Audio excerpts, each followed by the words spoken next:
Hey, thanks for joining us for this weekend update. And there is a lot going on. There's been a lot going on in our building this week. And I write a little bit about that in my email, so I hope you check that out.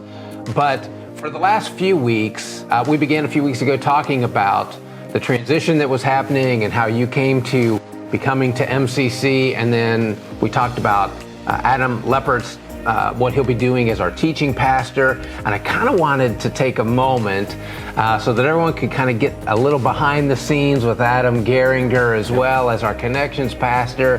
And so I'm just going to ask you to tell us about why you think, you know, the connection pastor really is the fit. What's driving that for you? Mm-hmm. You know, why is it that that's the thing you want to do? Yeah. Well, it's interesting, like when I was doing this interview process and then even thinking about that question, why do I want to do this? It made me think of growing up. I grew up in Jamestown, Ohio, and graduated from Greenview High School, went there my whole life. And I remember a couple years after, I had went back to the high school to pick up something, I forget, a yearbook or something like that, because mine was destroyed or something. And when I went to pick it up, I saw the assistant principal in there, and his name was Mr. Esselstein. And so Mr. Esselstein came over and grabbed me. He said, "Come into my office, I want to catch up." And so we're catching up, and he said to me, "Man, I really miss your class." And I'm like, you know, okay, yeah, you get to know everybody for so many years. I get that, you know, and then they move on and they're all out in the world. Like, I get that. And he said, "No, your class was different."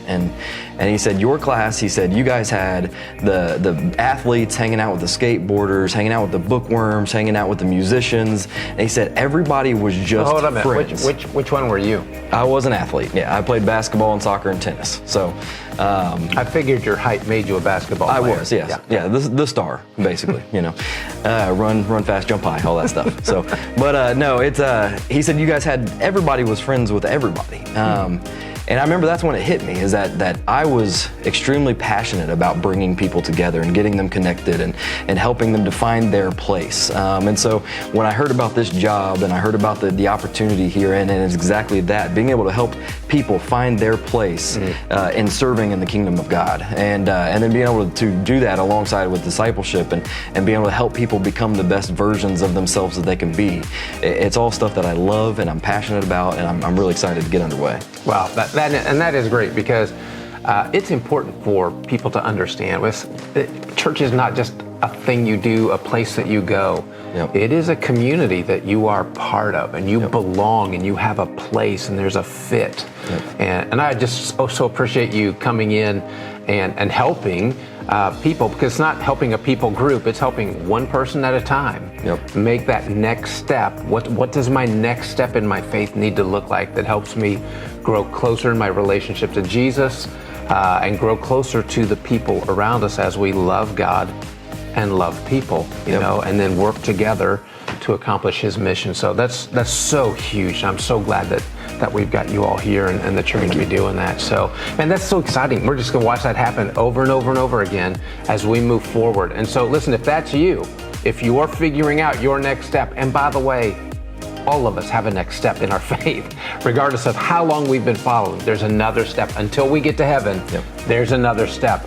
And so don't be afraid to reach out and you know, set up a time to talk to Adam and ask him about that. So that is great. Oh, that is awesome, man.